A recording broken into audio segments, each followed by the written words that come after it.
Peace, peace, peace. Shalom, shalom, shalom. Assalamu alaikum. And welcome to another day to labor in the vineyard of the Most High with your brother. Another day to get in the almighty glorious word to see what the Most High got to say. And what we eating on is our ancient Asiatic teachings. And we bringing some of the hidden truth of our Asiatic history back to light and tying it to the scriptures. Alright? So we just gonna get into it, cause I got a good stash to go through. We're gonna start in the children of Mu, a little refresher to make the lesson fall right in place. The children of Mu being Lemuria, one of the ancient lands of the West. All right. Lemuria, and it's a reason they call Lemuria along with Atlantis mythological lands, so they can hide the truth about the abilities that the people in them lands had. And we're gonna see right here even how the truth of the history of India, Hindustan, has been hidden too, and why Elijah Muhammad was right when he called us the Asiatic black man and black woman. We are the original Asiatics, and they done ran us away from our Asiatic teachings by changing the images, and also the people changed. But everywhere we was at, the Most High got us up out of there and destroyed our civilizations and handed them over to the Gentiles after a while. Alright, we're gonna start in chapter 11, India. It was India who stood foremost for thousands of years, holding together and carrying on. Carrying on is the key word. Carrying on the earth's first great civilization after the destruction of Lemuria. All right. So when we was in Lemuria, we left there and went to India when Lemuria got destroyed. Just like when Atlantis got destroyed, we went into Kemet or Egypt. Alright? So it was India who stood foremost for thousands of years, holding together and carrying on the earth's first great civilization after the destruction of Lemuria. Other nations held the civilization for a time, but all except India soon began to fall back and many disappeared. It was India that stood foremost in religion. Pause. And even the Gentiles tell us the oldest religious writings and the oldest religion is Hindu. All right. And for some reason, we can't seem to make the connection that that's a bold signal that is talking about us. The original man and woman had to come up with the first religion. It's only true. It's only right. All right? It was India that stood foremost in religion, philosophy, astronomy, sciences, music, art, and medicine from the time of the destruction of the motherland down to about 500 BC. No other nation could stand as her rival or compete with her in all branches of knowledge. The world generally knows nothing of this. The Gentiles do not give us history on India for a reason. They give us history on Egypt. All right, because they done been in there, tampered that and changed it up so much that that's their starting point for everything. All right, but if you know the Gentiles, you got to know that that's a red flag, because whatever they tell you isn't the truth. All right, but India has been hidden. There's a whole lot of hidden history in India, but the farther you go back, like they say, the farther you go back, you get the blackness. Alright? We get all our stuff. And that's what we about to see. The world generally knows nothing of this. Historians have utterly failed to show and to credit India with a civilization of ancient date. Yet the Akkadians, Sumerians, Babylonians, and Upper Egyptians were her offspring. Let's keep going. All of them came later on. The Akkadians, Sumerians, Babylonians, they all were after.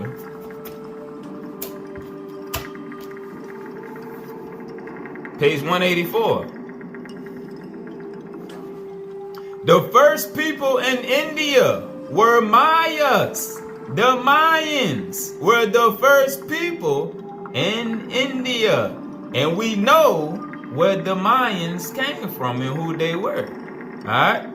We know that the Mayans looked like us. The Mayans and the Olmecs were indigenous people. The first people in India were the Mayans, who had left the motherland. They first went to Burma and there became known as the Nagas. The Nagas, the niggas. Alright, it's the reason they hide all the history of ancient India, ancient Hindustan. Alright, let's go down. The Maya were mighty navigators whose ships passed from the eastern to the western oceans and from the southern to the northern seas, in ages so remote that the sun had not yet risen above the horizon. They being learned architects, they built great cities and palaces. This shows the exceedingly high civilization of the Hindus at this very remote date. Alright, and it's the same like when they finally got allowed to come over to the Americas. They say they had never seen architecture like that because the Mayans came from the West. Alright, and we brought that high civilization and architecture to the other side of the world. Alright, page 189. While modern Hindu historians look upon the Ramayana and some other Hindu writings as myths, the Hindus themselves do not. They know better, so do I. We know their origin and from what they were taken. They are not myths, they are histories written in the usual style of their time. They are generally speaking extremely symbolical. And because historians have failed to understand these symbolical writings, they have classified them as myths. Alright? And that's not the only reason, because if you read them and see the things that the people were doing to Gentiles, that's impossible stuff. That's just myths. But we knew the abilities we had. The stuff that you see on the Avengers and the stuff you see on the last Avatar with the little boy that had the powers. That was all stuff that we had the ability to do. And it's in the Hindu writings. They talk about them powers that the people had. We didn't even did a lesson where we showed the nuclear power that we had over there. And how we blew it. We not like the Gentile. We ain't gonna keep talking about war for a year or 2 or 3. No. You gonna get torpedoed. And that's part of the reason the Most High had to shut us down. Nah, we ain't got time to be threatening you with war, trying to extort you for money for 2 years. Nah, if it's war, it's gonna be on and it's gonna be over soon. They just dropped the bomb, and it's recorded in the history over there that, we had nuclear weapons and ain't nothing new under the sun. We just actually used them. We didn't hold back on each other. Alright, we did a lesson on that a while back ago. Alright, but Wheeler in his History of India says the Mayans became known in after times as the Nagas and the Danavas. Wheeler might have been more explicit and have said the Maya came to India as Nagas. The Mayans came to India as Nagas and afterward became known as the Navas. The tradition of the Naga are obscure in the extreme. They point, however, to ancient Maya or Naga Empire in the Deccan, where the modern city of Nagpur stands. The Nagas, the Niggas, formed the first Hindu empire. So like we said, Elijah Muhammad was correct. The Asiatic black man and black woman, the original man and woman. The Nagas formed the first Hindu empire. Their first king was called Rama. Alright? And so, for those that don't know, on the Hare Krishna chant, after it's Hare Hare, Hare Krishna, Krishna Krishna. Next up is Hare Hare, Hare Rama, Rama Rama. And that Rama is the Rama that is referred to right there. The first king. He was an incarnation of Vishnu before Krishna Krishna. Let's keep going. The book of Hindu imagery. The book of Hindu imagery with the different gods. Alright? The Hindu gods. We're going to go to page 100. And they distorted our images just like the white folks did. Alright? Everybody hides our images because they don't want people to know who the original people of the land was. Alright? But in some of the ancient statues, you can see the faces of who the people were.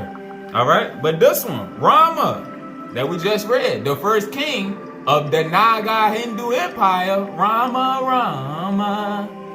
Rama, also known as Ramachandra, is the seventh incarnation, speaking of Vishnu. He is depicted as a young king with two arms, often with the bow and arrow, and frequently accompanied by his wife Sita. And she was an incarnation of Lakshmi, which was one of the goddesses. Rama is the hero of the epic work, the Ramayana. He and his wife are still today seen as the symbol of incorruptibility, honesty, loyalty, and tenderness. They have become the subject of countless plays, dances, and nowadays even of films and cartoon strips. Next, let's go to our big brother, Krishna. The eighth incarnation of Vishnu is considered to be the most important and is worshipped by millions of people as a god in his own right. The name Krishna, and you see what it say? The black one was already found in the Upanishads.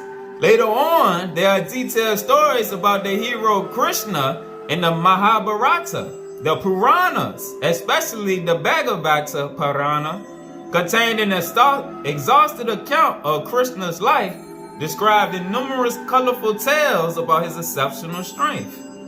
The mythological explanation of his black skin. Pause. That's all we need to see right there. We don't even need to read the rest. Alright, because right there it let you know that white folks is ready to give us a story on how his skin got black. Because it couldn't just be that he was one of the original people and that just was the color of everybody's skin. The mythological explanation of his black skin. We didn't have mythological and all that type stuff back in our time when we was running the world. Because of the things that the Gentiles considered to be myths was real life stuff to us. Alright? All that stuff was real life stuff. We didn't have no TVs and all that stuff to paint our minds. No, we painted our minds with what we seen in real life. In the spiritual realm and in the physical realm. Alright, so all this was real stuff. So there is no mythological explanation of why the brother's skin was black. Often represented as blue. Alright, and if you look up and you see Vishnu, they also made Vishnu blue. Alright. So it's a reason that Krishna is my man's. All right, they done hid the truth about our brother Krishna, because they changed his image the same way they changed the image of Jesus. They changed the image of everybody to get anybody with power from the ancient world from resembling us. Buddha, the old school Buddha, with the Bantu knots in his head. Alright? When we think of Buddha now, we think of one of the faces of the other people that's there now, just like with Krishna. Alright? But I always knew it was a reason why they made him blue. What my man Curtis Mayfield say, you people that are darker than blue. What you know about Curtis? They knew back in the day. They knew who them dark blue people was. The movie Avatar. Who that's about? The avatars. Now, let's go to this book right here. The Complete Life of Krishna. Alright? Because the teachings that we about to get into from the Gitas, those are some of the teachings of our brother Krishna. Alright? But it's been on my spirit to go back to the Asiatic and let it be known. Alright? And this one was wrote by a sister, Vanamali. Alright, she's a disciple of Krishna. And if you can see her in this picture right here, she looks just like one of our sisters. That's how a lot of the people over there look. Alright, now let's get a little more. We just seen that Krishna was black. And they try to say there's a mythological reason behind it. Now listen to this sister. She gonna say how they whitewash the history over there, just like they do everywhere else. The modern educated youth of our country have been fed a pack of lies through our history books, which were written by Western Orientalists with vested interests. Our youth have been brainwashed into believing that our scriptures are all filled with absurdities and at best can only be typed as myth or fantasy. However, the fact is that our Puranas are true records of our glorious past. And the Puranas is the name of some of the scriptures. When the English first came to India, they were shocked to find that if the dates given in our Puranas were true, Indian civilization predated theirs by thousands of years. And remember, we just read in the Children of Mu the same thing about them not wanting to tell the history of India. They refused to accept the fact that a glorious civilization flourished in India at a time when Europe was filled with barbarians, clothed in skins, flourishing crude weapons. All right, and in all of the cartoons, they tell us who the cavemen were. All right, you never see Negro-looking cavemen. All of the cavemen look like the Gentiles or the European Gentiles. All right, all of the cartoons and commercials where they show cavemen, they sneak in part of their history, but they hide it. Thus, they labeled as myth all historical evidences in the Hindu scriptures, especially in the Puranas. All right, and I'm gonna show this little part on this page right here. Destroying the historicity of Krishna was an important part of their campaign to establish their own religion in India. Alright, so they had to destroy knowledge of Krishna, because the more, if you study Krishna teachings, he taught the same thing that Yahshua taught. Alright, just in a different time period, and his teachings was more dedicated to self. Alright, because he knew that he was one with the Supreme, and he taught the way to be one with the Supreme also. Alright, which come through the method. Self-realization came out of our teachings in India.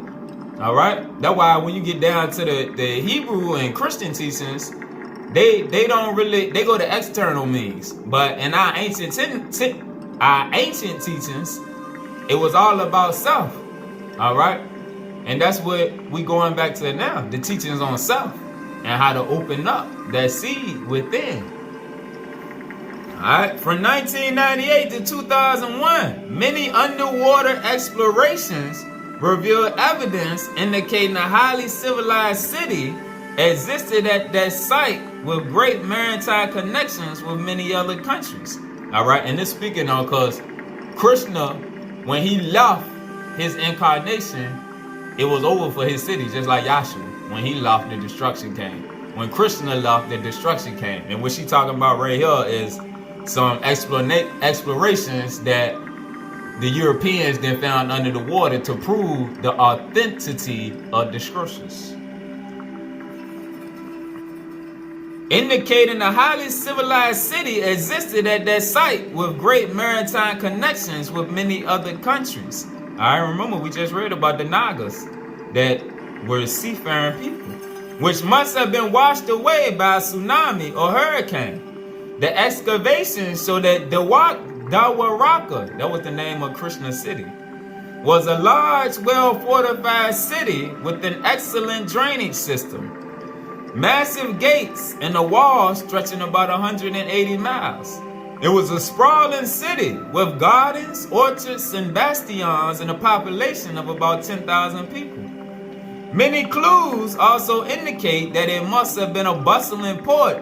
Ancient anchor stones gave ample evidence of this.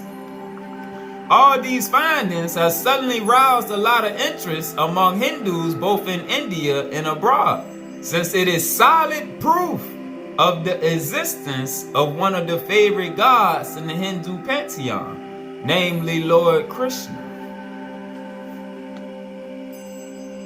Along the coast of the Bay of Kamba and off the coast of modern Dwarka, they found evidence of a settlement deep under the sea and 70 feet of water. Archaeologists discovered sandstone walls and cobbled streets. Looking up the description of the city of Dwaraka as found in the ancient Hindu scriptures, they realized that this must be the remains of the legendary city of Dwaraka, ruled by the great god king Krishna. This discovery proves that the life of Krishna is not mere mythology, but is a true historical record of a towering personality who lived on this holy land of India. For many years now, Western Indologists had deliberately shut their eyes to the glory that was ancient India. But hopefully these findings should help them to believe if they want to believe, which they don't. So they will never come clean about it.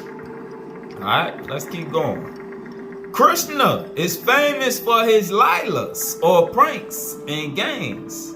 All these centuries, he has kept his identity a secret and played along with the Western historians and allowed people to think that he was only a myth or the febrile imagination of Visayas' mighty intellect. But now, it looks as if he has decided that this is enough.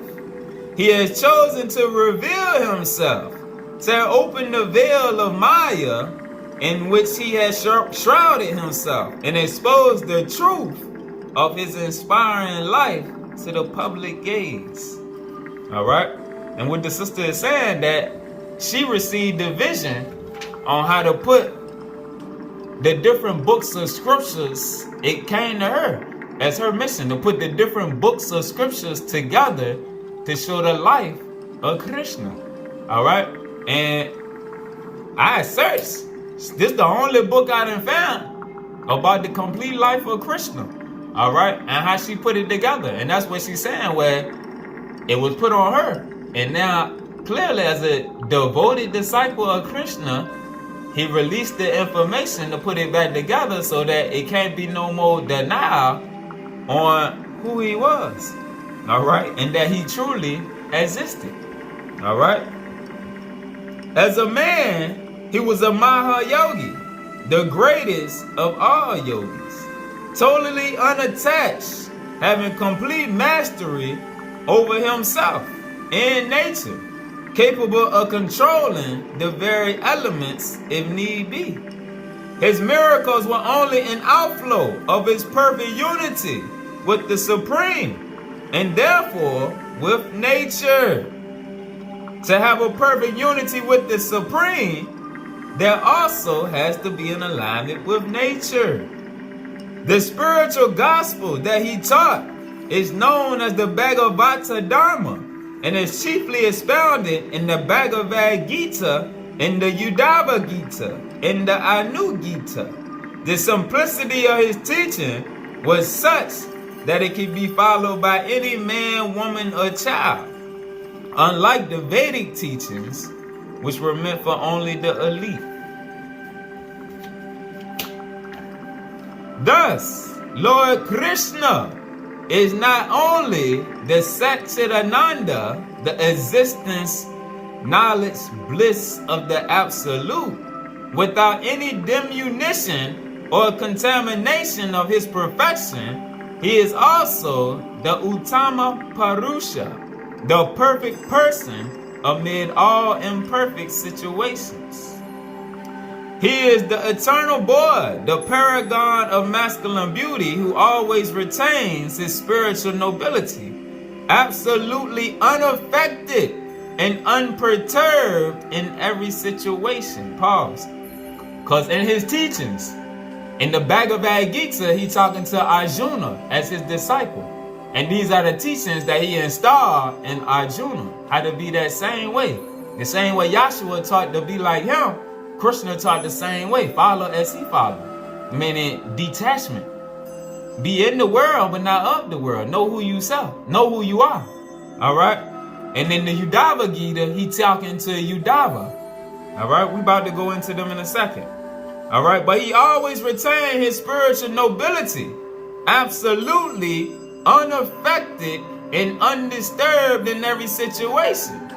Be it amid the poverty and hardships of the cowherd settlement that he was in, or the rigors of a hermitage, the seductive charms of dancing beauties, the gory scenes of the battlefield, or the self-destructive holocaust of his own country and kinfolks, or the peaceful interludes with his friends.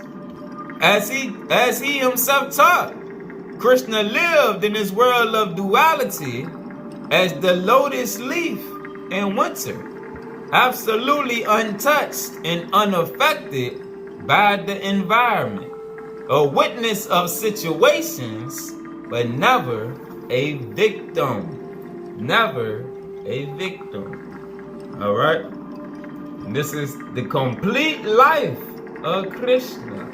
All right? And this sister got a few other books. All right, but it's a dope read.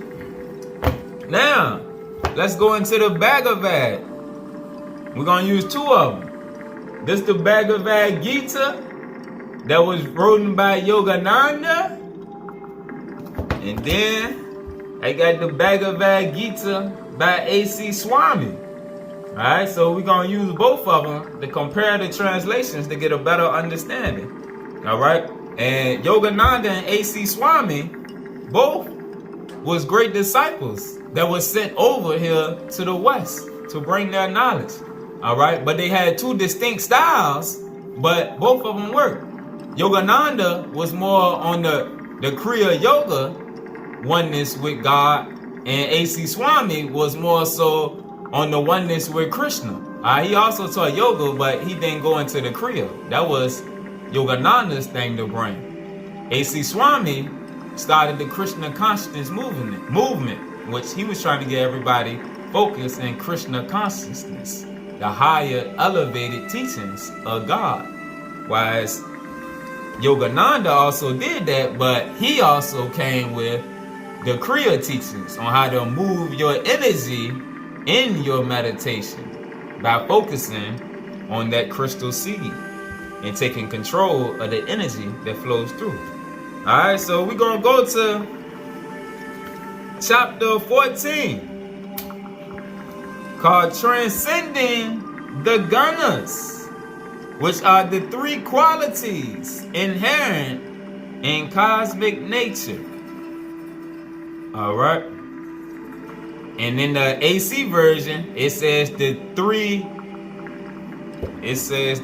modes of material nature. Alright?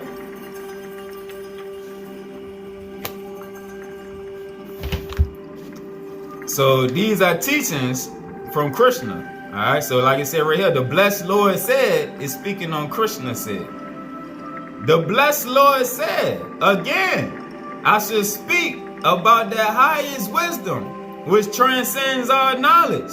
With this wisdom, all sages at the end of life have attained the final perfection. Embracing this wisdom established in my being, sages are not reborn, even at the start of a new cycle of creation. Nor are they troubled at the time of universal dissolution. Alright? So Krishna is telling us right here the time frame. There is a time for this cycle to come to an end. We knew about the universal dissolution, which was destined to come. Verse 3. My womb is the great Prakriti, the Mahat Brahma. Alright, in the keys, this speaking on the Shekinah Universe. Alright, because the Shekinah Universe is what builds the matrix. My womb is the great Prakriti, Mahat Brahma, into which I deposit the seed of my intelligence. This is the cause of the birth of all beings. Mahat Brahma, or great Prakriti, is the womb of primordial matter, impregnated with the reflected intelligence of spirit. The seed of all future becomings. In its transcendental aspect, spirit is unified or uncreative, reflecting itself in the vibratory matrix of cosmic nature as Kutastha intelligence. Spirit then starts the work of creation. In unalloyed cosmic consciousness, unit meaning unity, no creation meaning variety is possible.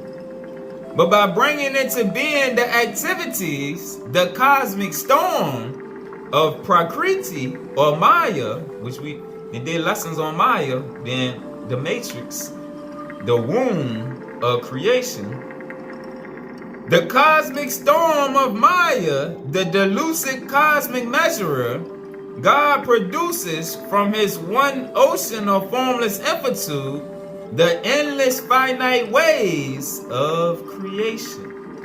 Alright? The Maya. Verse 4.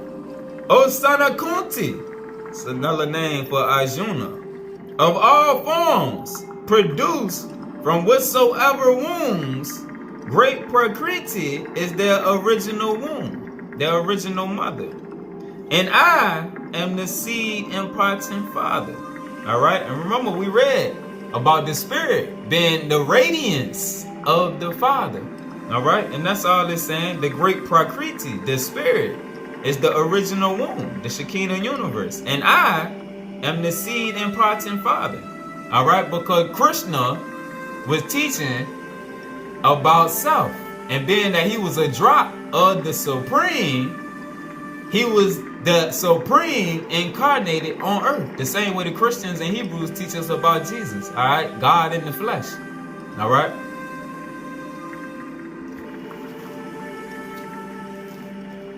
Let's keep going here. In a human sense, we consider the common parents of humanity to be Adam and Eve, or the first couple possessing other names in various scriptures. Ultimately, however, God the Father and his consort, the Most High and his radiance, Prakriti, the spirit, impregnated with this intelligence to become the mothering principle, are the primal parents of all forms and all life. And the keys, it teaches us the Father universe and the Shekinah universe come together to produce the Sun universe. Whether animate or seemingly inanimate, whether angelic, demonic, human, animal, vegetable, or mineral, they all come from the same source. Verse 5, Almighty armed Arjuna, the Gunas, inherit in Prakriti, in the matrix, are Sattva, Rajas, and Tamas. Alright? Or we're about to see a different aspect. Sattva being goodness, Raja being passion, and Tamas being ignorance. Imprisoned in the body, the imperishable dweller, which is the star seed, or the spirit man. Alright? Let's go to AC. I'm going to call the AC Swami version the AC Gita. Alright? There go a picture of my man, AC Swami. Let's read verse 5 out of the AC version. Material nature consists of three modes. Goodness, which is Sattva, passion, which is Raja, and ignorance, which is Tamas. When the eternal living entity comes in contact with nature, speaking on when the spirit man comes in contact with nature, Almighty armed Arjuna, he becomes conditioned by these modes. Alright, now back to Yogananda's Gita. The three modes of nature, Sattva, which is purity, Rajas, which is passion, and Tamas, which is inertia, bewilder all those subjected to the limitations of a physical form. The perfect soul appears as the distorted ego when it is reflected in the agitated waters of human life, influenced by the good, activating and evil qualities of the cosmic matrix. All right. Verse 6. O sinless one, Arjuna, of these three gunas, the stainless Sattva gives enlightenment and health. All right. The mode of goodness gives enlightenment and health. Nevertheless, it binds man through attachment to happiness and attachment to knowledge. All right. And this is a hard thing for people to understand, but as you get into our Asiatic teachings, this is why they teach to be truly one with the spirit. All mortal attachments have to just be something that's just not a, what's the word I'm looking for here? You can't be attached to the things of the flesh. You accept them for what they is, enjoy them at the moment, and just keep going through the play of life. All right? And what it is saying, like, there are people that are in the mode of goodness, but some of them get so attached to searching for knowledge, they get so stuck that it becomes a vice. All right? And it take control to where they become like a mad scientist that never can just chill out and relax and go with the flow. It's constantly a search. It becomes an addiction. And that addiction right there is what he's speaking on. It binds you, even though it's a good act to seek knowledge, but it can become addictive and turn into a vice that binds you to the flesh, which, as we're going to see, will lead to you becoming once again incarnated. Alright? Because you still got an attachment. We're going to see. It's going to make sense. Prakti, or cosmic nature, is composed of the three gunas. Therefore, even the highest guna, which is goodness, Sattva, is a part of Maya, or the delusive force inherent in creation. Though a brilliant fetter, sattva is still a fetter. All right? It still can take you astray. You gotta have balance. That's the whole thing. Like Yahshua say, be in the world, but not of the world. You still gotta have balance. All right? You can't always just, and that's how some people lose people, because they try to force feed them, because they so addicted to searching for information and coming outside of the world that you forget that you just sometimes got to be. You just gotta relax and enjoy your time down here. All right? It's okay to partake in the things of the world. We just not supposed to get stuck in them. All right? We operate out of sattva, the mode of goodness, but you don't let that overtake you. No differently than letting the other ones, the mode of passion, overtake you. All right? He gonna explain it more. A gold wire can tie a man to a post just as securely as can a wire of silver or steel. Like tamas, which is ignorance, and raja, which is selfish activity, sattva also binds the soul to the body and to the earth plane by its inherency in nature rather than in the soul. Sattva is powerless to free man from egotism, the root cause of rebirth. Egotism, the root cause of rebirth. All right? The sattva qualities are themselves pure and untainted by delusion. Yet when a person relates happiness and wisdom to his own physical body and brain, his soul has identified itself with the human ego. All right? Again, the sattva qualities are themselves pure and untainted by delusion. Yet when a person relates happiness and wisdom to his own physical body and brain, his soul has identified itself with the human ego. Bliss and wisdom belong to the soul, but through delusion, the ego connects them with bodily enjoyments and intellectual knowledge. All right? And that's kind of like the scientists and all of them. All right? Intellectual knowledge, which leads to the fluffing up of your ego. Just like some of our brothers that be teaching out of the camps and even ones out of the churches. All right? They search for knowledge, but it's not, the spirit ain't taking them farther, because their ego then came in attack and it came into play.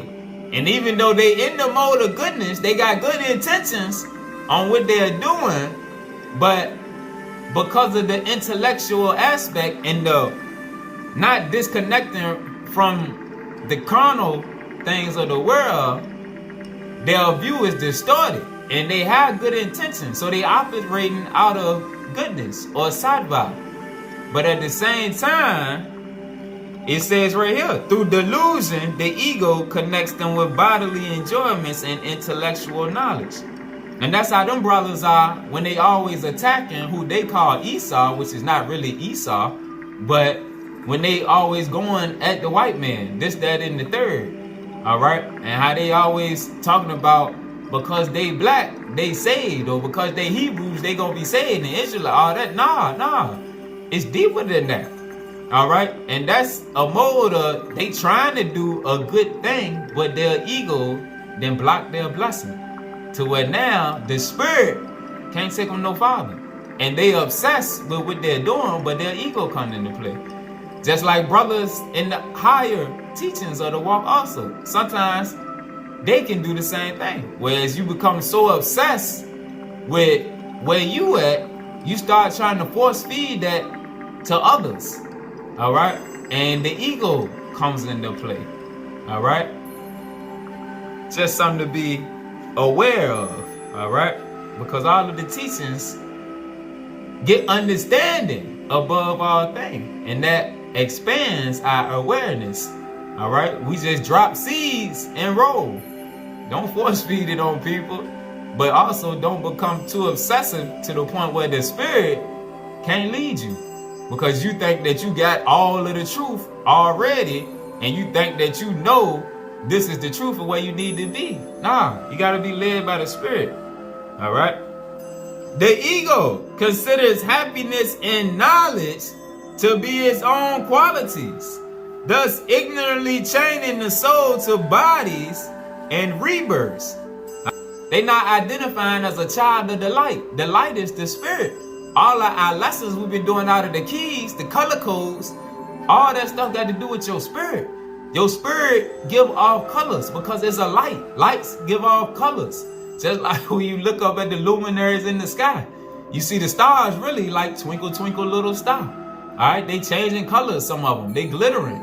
All right, our aura is the same way because our spirit man is a light. All right, like we seen in the last lesson, that light changes colors. All right, and it lets those on the other side know where you at. Through these, the ego experiences diluted and limited pleasures and knowledge. Limited pleasures and limited knowledge. Instead of realizing the unalloyed and infinite bliss and wisdom of the soul. Alright? When you're not operating in that mode and the ego don't come into play, the spirit can take you farther. The spirit got unlimited wisdom and understanding to give to us. But we can't get so wrapped up in our own understanding and where we at that they don't allow us to go farther, because our color code then got stuck, like we said in the last lesson, on that lower chakra, which connects us to that ego. That ego, which even though you operating trying to do a good thing, your pride then blinded you, and those on the other side won't allow you to go no farther till you repent and humble yourself. Alright?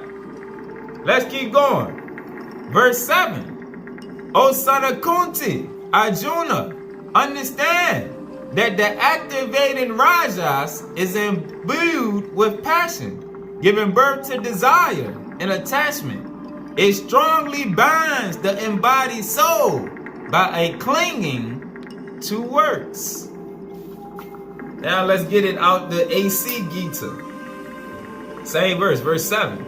The mode of passion, which is rajas, the mode of passion is born of unlimited desires and longings, because you can never please the passions of the flesh, the cravings of the ego. The mode of passion is born of unlimited desires and longings, O son of Kunti. And because of this, the embodied living entity is bound to material actions, material fruitive actions. All right, meaning you bound to try to get more as far as chasing money so that you can please your desires. All right.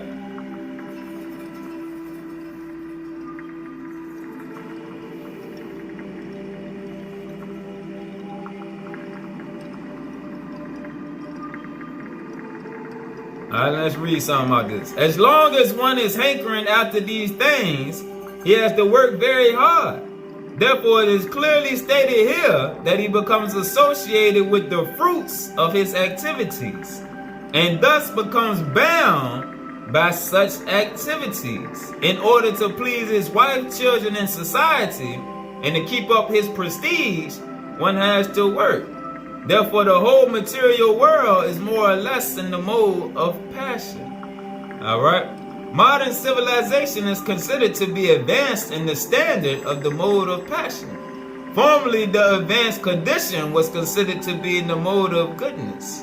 If there is no liberation for those in the mode of goodness, what to speak of those who are entangled in the mode of passion? All right. And that's not saying don't go to work, but like he said, be in the world, not of the world. Don't only go to work to gratify your senses and your pleasures like the Gentiles, seeing what bigger and better things you can always get.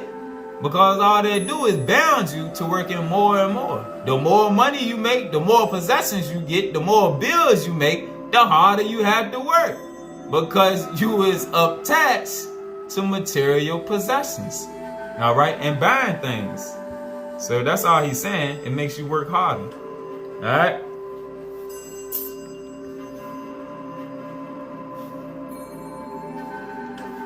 Back to Yogananda Gita. The performance of worldly activity without wisdom gives rise to the unquenchable thirst of longings for and attachments to material objects and egotistical satisfactions. Such worldly activity binds the majority of people to earthly rebirth, owing to the ceaseless desires it engenders, many of which remain unfulfilled at the time of death.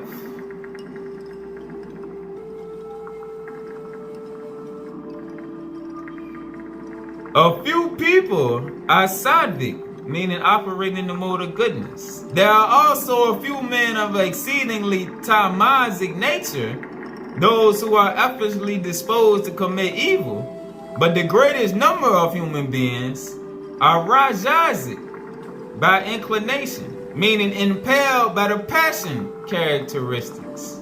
They remain absorbed in worldly and selfish interests. Verse 8, O Arjuna, know that tamas arises from ignorance, deluding all embodied beings. It binds them by misconception, idleness, and slumber.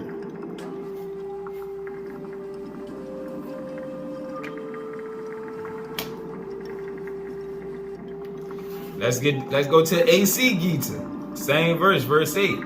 O Arjuna, know that the mode of darkness, born of ignorance, is the delusion of all embodied living entities. The results of this mode are madness, indolence, and sleep, which bind the conditioned soul. The mode of ignorance is just the opposite of the mode of goodness. In the mode of goodness, by development of knowledge, one can understand what is what. But the mode of ignorance is just the opposite. Everyone under the spell of the mode of ignorance becomes mad. And a madman cannot understand what is what. Instead of making advancement, one becomes degraded. And that's an example of the 2/3. The 2/3 do not seek knowledge. All right? So they can't advance but so far. All right? And by not seeking knowledge, you can't come back into your original nature and into oneness with your creator. All right? Back to Yogananda Gita. Tamas is the quality in nature that causes misery of all kinds. It is the dark evolute of the illusory power of the matrix, preventing divine realization and giving a seeming reality to the ego and matter as a separate from spirit. Instead of realizing that spirit and matter are one, they look at it as something separate. All right, the same thing with the Gentiles, with spiritual matters and science. They don't see the oneness. They see everything as separate. The tamasic man is full of wrong ideas. He is careless and indolent. He indulges in oversleeping, shunning the partially uplifting rajasic actions and the most uplifting sattvic actions, meaning operating in goodness. Like an animal, he is conscious chiefly, meaning only, of the body. He is only aware of his carnal nature. Alright? Verse 11. One may know that sattva is prevalent when the light of wisdom shines through all the sense gates of the body. The spiritual man is master of his senses and uses them constructively. He perceives only good, all that he sees, hears, smells, tastes, and touches reminds him of God. In the light of wisdom, the illusory sense perceptions are rightly discerned and interpreted by his discriminative intelligence, meaning his discernment, his spiritual discernment. From the inner perspective, the sattvic being knows that all is Brahman, all is the supreme. In practical application, he honors the divine laws of nature's realm. All right, he not foolish like the ignorant, carnal-minded people. He understands the laws of nature and try to abide by them to the best of his ability, because the laws of nature is the cosmic laws. He shuns that which obscures the ubiquitous supreme good and embraces that which declares the imminent divinity. Alright, verse 12. We're going to the AC Gita. O chief of the Bharatas, when there's an increase in the mode of passion, the symptoms of great attachment, fruitive activity, intense endeavor, and uncontrollable desire and hankering develop. One in the mode of passion is never satisfied with the position he has already acquired. He develops a great hankering for sense gratification. There is no end to sense gratification.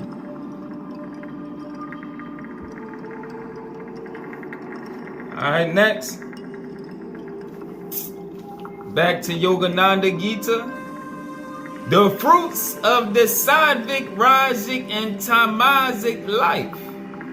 Verses 14 and 15. A man who dies with sattva qualities predominant rises to the taintless regions in which dwell knowers of the highest. Meaning you elevate to the next levels of creation. Being that you don't get stuck like we read in the beginning and turn into a madman and become obsessed like a mad scientist. The man who dies with pure qualities predominant rises to the taintless regions in which dwell knowers of the highest. When rajas or passion prevails at the time of death, a person is reborn among those attached to activity. Who dies permeated with ignorance enters the wombs of the deeply deluded. He who dies permeated with ignorance enters the wombs of the deeply deluded.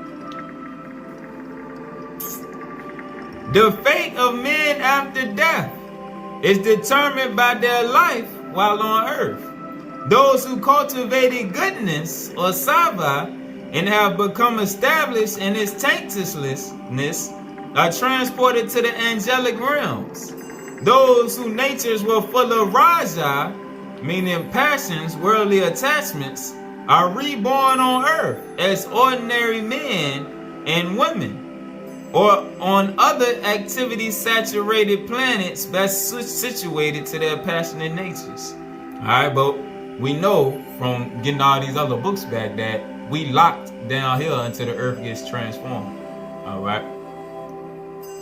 Those who immerse themselves in evil, tamas, reincarnate in the bodies of animals or in families of base or bestial human beings. Alright, like we just read.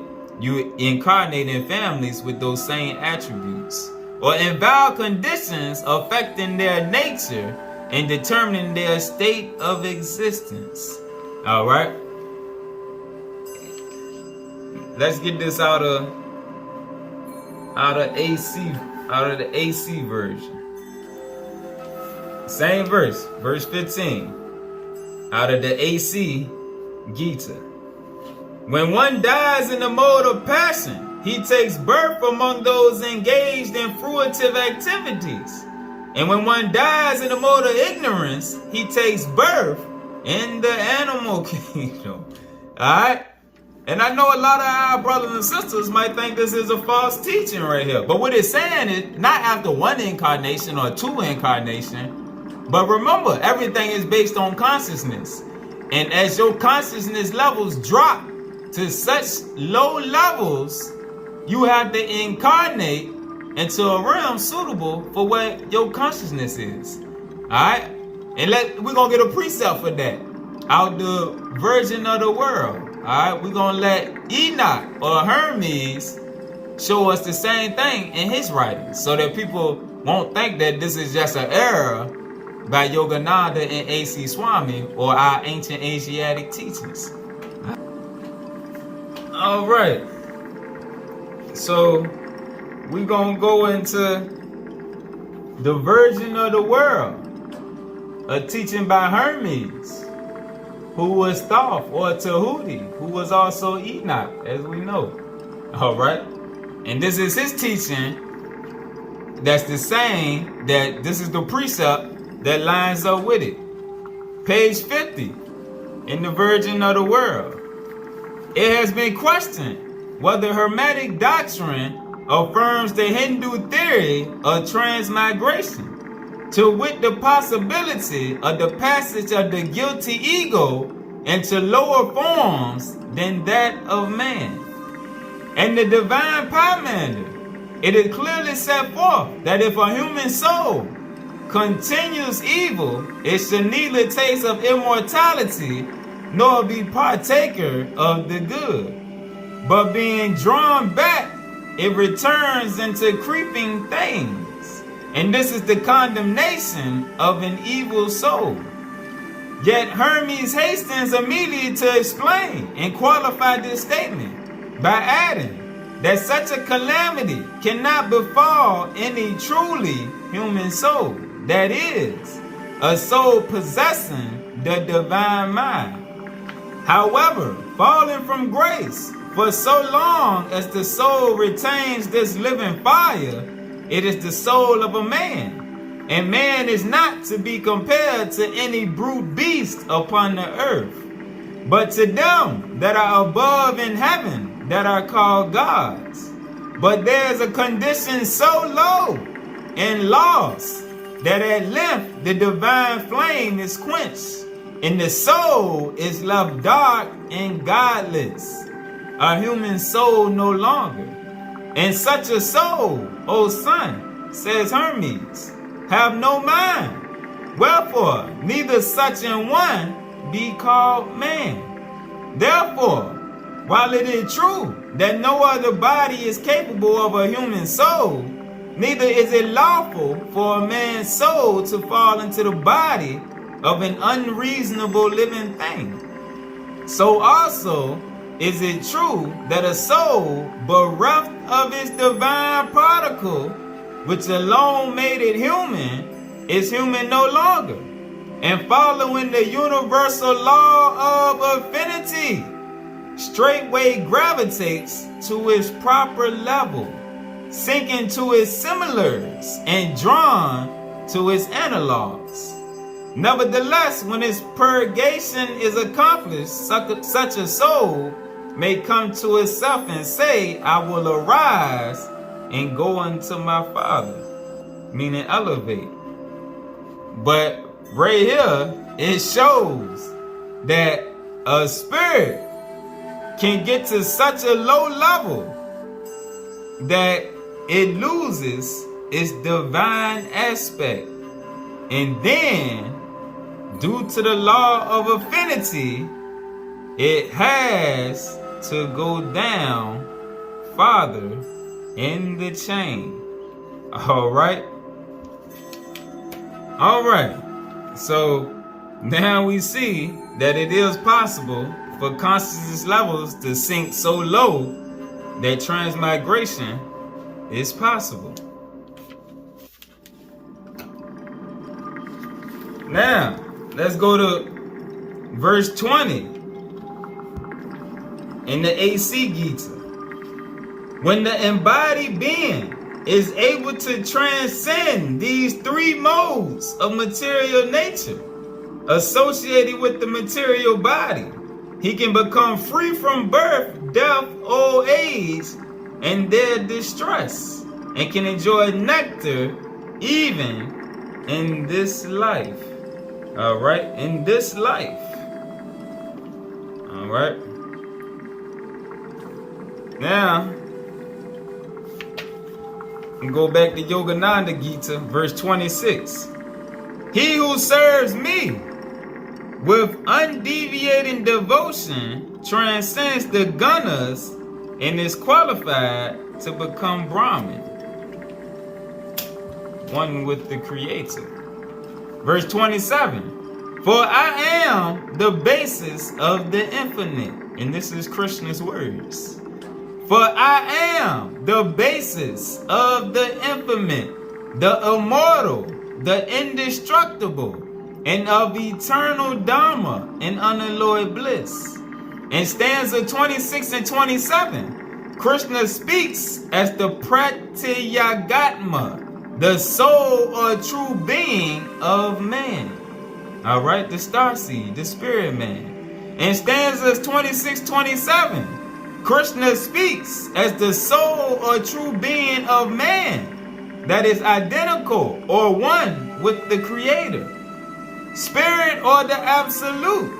Krishna's words, I am the basis of the infinite, are akin in divine scope to those uttered by Yahushua, before Abraham was I am. Krishna and Christ spoke from the depths of self-realization.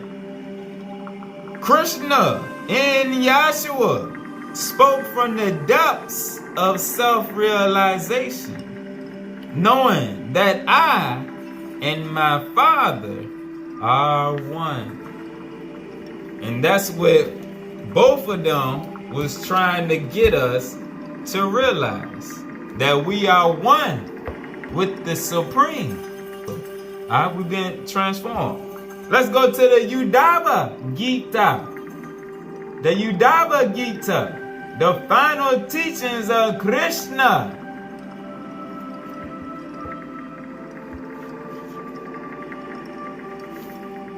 And start on page 64, chapter 5.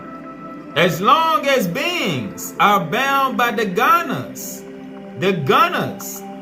they will see a world of distinctions and multiplicities, in which they identify only with their own individual body and personality. And as long as they are bound in this way, every action they take will have a consequence. As long as the Gunas prevail, the individual is prey to fear, born of taking form again and again. In this state, each person is bound to the consequences of their actions. Those who are committed to what they can see, hear, touch, taste, or feel are absorbed by the material world and destined to live a life plagued by constant apprehension. Meaning the carnal minded. Only the wise know that what is called the individual or time or even the scriptures or even the heavenly spheres, all of that is the undivided and complete self. All right, all of that is a oneness of the spirit under the sway of the disturbed Gunas. All right, but when you come from under being disturbed by the Gunas and you just view things from the spirit, you see the oneness within all of creation. And that's what he's speaking on, the individual, the time, the scriptures, and even the heavenly spheres. There's a oneness, as above, so below. The scriptures is the middleman to attach that below back to that above. And time is the frame given for those below to actually receive the teaching to get them back to what's above before time runs out. Alright? Page 66. The Radiant One Krishna. Alright? And being that we just did a lesson on the auras, you shall understand now why he's called the Radiant One. Because his light was shining, just like Yahshua with the light around him that he showed his disciples. Krishna was the same way. Neither bondage nor liberation is real. Subject to the Gunas, the three boundaries of nature, the mind thinks of itself now as bound or now as free. But since these boundaries are themselves illusory, I tell you, there's neither bondage nor liberation. Likewise, grief and joy, living and dying, and being born again, all are but a dream. O Udava, O disciple, know that both knowledge and ignorance emanate from the indweller, the self of all, the one reality. Knowledge and ignorance are the cause of both freedom and bondage. Knowledge, the source of freedom, and ignorance, the source of bondage, have always existed as a part of creation. The individual soul is part of the one reality. Bondage is based on ignorance, and liberation is based on knowledge of the one reality behind the parts. You heard that? Bondage is based on ignorance, and liberation is based on knowledge of the one reality behind the parts. Meaning knowledge of self, knowledge of the spiritual realm. All right? That which is free in you and that which is bound have different qualities, even though they occupy the same body. Page 81. The Radiant One, Krishna, said the Gunas belong to material nature and material awareness, but not to the self. Through sattva, rajas, and tamas may be overcome. Hold on, I read it wrong. Through sattva, through goodness, rajas, passion, and ignorance may be overcome. And then goodness, sattva, in the shape of the virtues, truthfulness, and compassion, will overcome itself. Sattva will overcome itself through the virtues of truthfulness and compassion. All right, by following the way, the truth, and the life. All right, Yahshua and Krishna, following them in their teachings, it takes you to oneness with the spirit. When you become one with the spirit, you're not operating out of that guna of sattva no more. All right? And then sadness, sattva, the mode of goodness, in the shape of the virtues of truthfulness and compassion, will overcome itself. All right? And people who have developed sattva goodness, religious principles, and devotion abide naturally.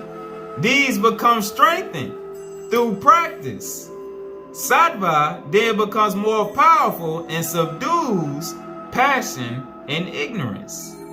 The mode of goodness then becomes more powerful and subdues passion and ignorance, as these are eventually completely overcome. All unrighteousness is destroyed. All right, and that sattva overcomes those two modes right there, passion and ignorance. That's when it goes to what it said. It will what it said in the previous verse when it says, then sattva and the mode of the virtues of truthfulness and compassion will overcome itself. But it has to override the other two, passion and ignorance first. And then you just am oneness with the spirit. Alright, because then the mode of ignorance, that inner nigga that's waiting to be fed, you done overrode him. You done cut him off. So what now he don't interfere with your mindset. And the lower entities that used to talk to him, they ain't coming around no more. Alright? And then when you get past the mode of passion, which you live to satisfy your lust and the gratification of your senses and your ego and your flesh, once you overcome that, it's just nothing left but goodness, which is the purity of the spirit. The fruit of the spirit is all that's left, because the fruit of the spirit do not operate off sense gratification. Yeah, it's okay to go eat, have a good time, party, but you right back into the fruit of the spirit. All right? You're not operating out of the mode of passion, chasing lust and gratifying your ego. All right, with how much you can get out of the material world, out of the Babylon system. And you're not operating out of ignorance like the 2/3 blind to the spiritual truth. So that's what it's saying when it's saying, after you overcome them, Saba will overcome itself. So where there's nothing left but the fruit of the spirit. All right, there's no going back and forth between the Gunas no more. And that's what we strive to get to, and that's what the last lesson tied into this one, because that was with the auras. As we bounce around through different emotions and feelings, that's bouncing around basically through the different Gunas. All right, you operating in passion, you operating in ignorance, you operating in your feelings, all that. Yeah, all that keeps your color code bouncing all around. But when you operating with the fruit of the spirit, when that's all that's left, then your color code is consistent. And you operating out of a mode of peace, to where now you can grow spiritually and be elevated. All right, so that's what it's saying. Spiritual practices, water, the people you associate with, the time of day, season, or year, the activities you practice, your initiation into the spiritual way or path, your manner of contemplation, the mantras you use for contemplation and for chanting, and your purificatory rituals are the 10 contributors to the predominance of any one Guna. Of these, whatever sages of sound judgment praise are sattvic in nature. Whatever they condemn is tamazic, and whatever they are indifferent to is rajasic. To allow sattva to grow in oneself, one should nurture those things that are sattvic in nature. And that's the same thing we seen in the last lesson at the end when it was talking about your aura. Alright, and what you feed into your mind. Alright, that's what the mind starts to cater to. And that's the same thing that's saying. To allow goodness, the mode of goodness to grow in oneself, one should nurture those things that are sattvic in nature. Only then will Dharma become fixed within you. From that, proceed to self-realization. From that, proceed to self-realization, in which you will once again know your own eternal and infinite nature. Verse 2, page 242. Live your life peacefully in the knowledge I have imparted to you, which controls the senses and fixes the mind on the goal of self-realization. Alright? The goal is not to be in the mode of goodness. It's not to be chasing after the passions of the flesh and the things of the system. It's definitely not to be ignorant of the spiritual truth. The goal is self-realization. But it starts with operating consistently out of the mode of sattva. Alright? And as sattva increases, and if the ego don't come into play, then it will override passion and ignorance, and will lead you to nothing but the fruit of the spirit, which allows you to grow in harmony as you go through your teachings. And those on high recognize and start to elevate and work with you, because you are a spirit. Let all your actions and all your thoughts be centered on me and me alone. Engage yourself in such actions that will be pleasing to me. In this manner, you will transcend the 3 destinies that nature offers: celestial, human, or animal, which are dictated by the 3 Gunas, and you will instead Merge with me. Merge with the Supreme. Just like Yahshua. Merge to be one with the light. Alright? So that's some of our ancient Asiatic teachings right there on the 3 modes of material nature and how to override them. Because those modes keep us trapped in the cycle of rebirth and keep us from oneness with this spirit. Alright? Peace.